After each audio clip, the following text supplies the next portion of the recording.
clear. Our first priority for constitutional reform is a voice to Parliament. Mr Lee, is now the moment to reconsider putting the monarch on the $5 note? That has been the practice in the past. Does it have to be that way? Are you open to the idea of putting an Indigenous Australian on the $5 note instead of the monarch, somebody like Eddie Mabo, Vincent Lingiari, Yvonne Goolagong? Thanks, David. That'll be a conversation to be had down the track. Our focus now is on the coins, which necessarily need to change over. Are you open to it then? If you're going to have a consultation, could Australians even put forward their view about that so that you would hear their wishes about the $5 note? It is a conversation that will take place in government. There's no rush about it. The priority now is changing over the coins, which is a much larger operation. As I noted in my opening remarks, some 15 billion coins have been produced with Queen Elizabeth II on them, so that transition is the important one we're focused on today. Just off the back of what Paul said, doesn't it make more sense to create a coin now that could be used under both the Republic and the monarchy, so say having the coat of arms on the back rather than having to go through this process again in 4 years? All coins will remain legal tender throughout this process. Australians shouldn't have any concern that coins will cease to be valid regardless of which monarch is on them. Would there still be coins with the Queen on it minted in 2023? Obviously, every January 1 is always the big ceremony about like the first coins minted of the year. So if there isn't any effigies of the new king, for instance, by that particular point, would there still be many coins with the Queen minted in 2023, for example? We will look at each of the particular coin programs and the timelines that are required. For circulating coins, we do not intend to mint any coins in 2023 with the Queen's effigy on it, but we are in a period of transition. There are some coins that are out there now with a 2023 date and the Queen on it. They're collectible and investment coins that have been released as we do normally in September each year for the following year. So we're in a period of transition, but certainly it's not our intention to make any circulating coins or to issue any circulating coins that are dated 2023 with the current effigy on it. Dr. Lee, the cost of a 5-cent coin is often more than the coin is worth. Is this a good opportunity to look at taking them out of circulation, and if not, why not? Well, the challenge with removing the 5-cent coin is the rounding problem. When we got rid of 1 and 2 cent coins a couple of decades ago, it was easy because 1 and 2 round down, 3 and 4 round up. It's not so obvious which way you'd round 5 cents. Do you round 95 cents down to 90 cents or up to $1? They're both equally valid choices. So I think that will delay the removal of the 5-cent coin, though as you point out, it does currently cost more to produce than its face value. But can't you just make a decision to round down, for instance, and then take it out of circulation? Yeah, look, that's not the priority for us at the moment. Fewer Australians are carrying coins. Our main priority is ensuring a smooth transition from the face of the old monarch to the face of the new. Dr. Lee, on the $5 note again, do you think the King's portrait effigy will be on the back of the $5 note? And if so, why not announce that today? The priority for us is ensuring the smooth transition of the coins. As I understand it, the decision to include the Queen's face in the $5 note was about her personally rather than about her status as the monarch. So that transition isn't automatic. We'll have a sensible conversation within government and make an appropriate announcement in due course. Everybody taps a card these days instead of using cash. So a question for the Director. How many coins do you even produce these days compared to what you were producing 10 years ago? Is it much fewer? Certainly there has been a gradual decline in the use of circulating coins over time, but we make in the order of 120 to 140 million circulating coins for Australians. That's a demand that comes out of the banks and comes out of, I guess, Australians and Australian businesses through their tills. So is that per year? And how would that compare to, say, 10 years ago, 20 years ago? Yeah, it is a decline on certainly 10 years ago. We have seen a gradual decline. But I guess the role of the Mint is to recognise that there is an element of Australian society that relies on circulating coins. It's a social connectivity issue. And so our challenge is to ensure that we can provide that level of service. Coming back to the question about the 5-cent piece, that's not the only coin that we lose. I guess we produce at a loss. It's certainly the same for the 10 and the 20, but that is part of the service that the Mint has to provide to the Australian public. So our aim is about doing that as efficiently and as effectively as we certainly can. Mr. Gordon. But David, if you'd like to make up the shortfall the Mint's experiencing on its 5-cent coin, I would recommend their new collectible Australian Signals Directorate coin, a great purchase for birthdays or Christmas for any child who is interested in solving puzzles. What's the 5-cent coin cost to produce? It varies with the price of the metal, but it's somewhere north of 12 cents at the moment. What about the metal value? The metal value is a little bit more than that. Well, that's where the 12 cents comes from. You know, it includes the metal. It's the predominant driver for the cost of the coin. The labour cost is quite minor.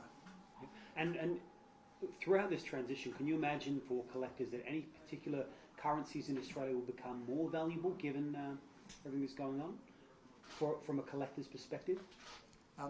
Certainly, we've seen a lot of interest in all of the coins that we've got available in our collectible and investment market at the moment, and certainly to people out there that have been working through our e-shop or online shop, we do have a significant backlog of orders to now process. People seem very keen to grab their piece of history, and certainly I'd encourage people to have a look at the Mint website, to have a look at the shop here, indeed our dealer network that we have around Australia.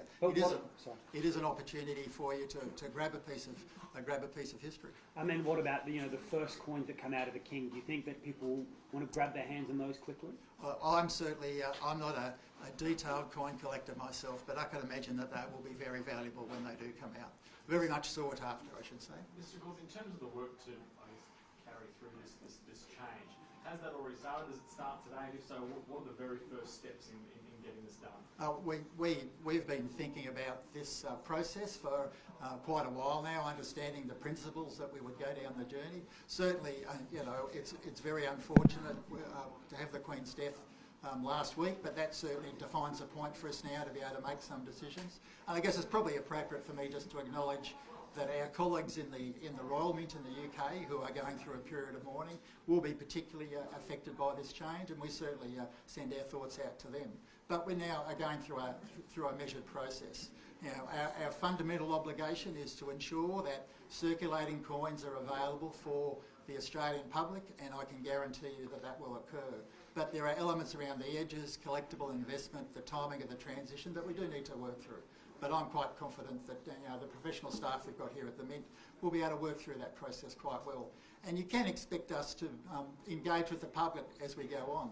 You know, we will let you know what's happening. We're not going to be forecasting dates that things are available. We're not aiming for specific dates in any particular areas, but we will be giving you, an idea of what's occurring. Because, they are your coins. You've given a per minute figure for the number of coins minted, but could I ask, please, how many coins with King Charles III will be minted per year, and do you have an estimate of what proportion of the coins in circulation will have the King on it by, say, 2026, 27?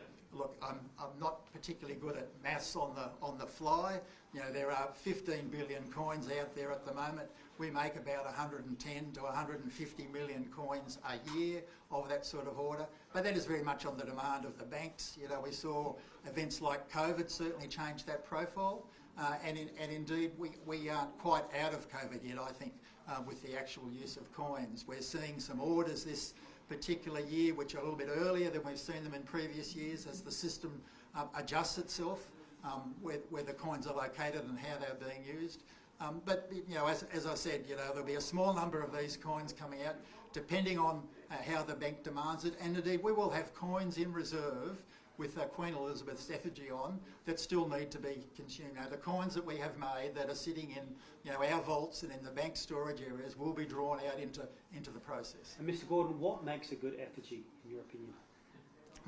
Well, for us, we're looking to make sure that the heights of the profile of the design on the effigy are appropriate for the metal that we use, that there are no particular areas that raise the stress that would mean that the die might particularly fail through its repeated use. So something that is, I guess, quite manufacturable and allows us to have a very durable die would be would be a good design. And there's no aspect of a person's personality that goes into their effigy? Surprisingly, no, yes. A person's personality generally doesn't impact the way that they're presented on a coin. Mr. Gordon, we've had one effigy of Queen Elizabeth that was designed by an Australian, I believe, from the Mint. Will anyone from the Mint be submitting a design of King Charles for consideration?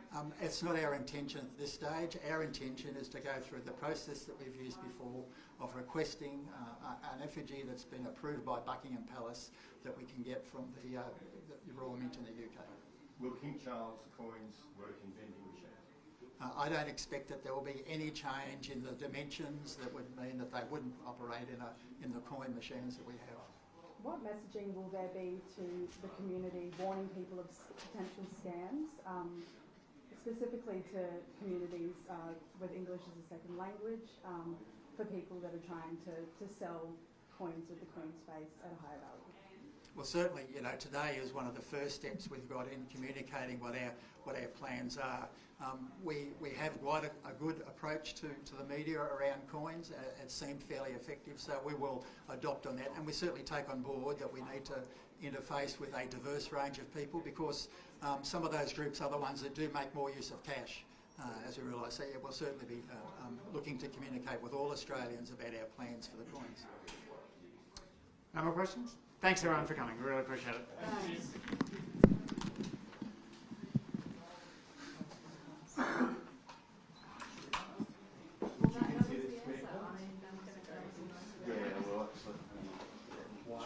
Oh, we really tried to look at that. I mean, we really tried to look at that. Yeah.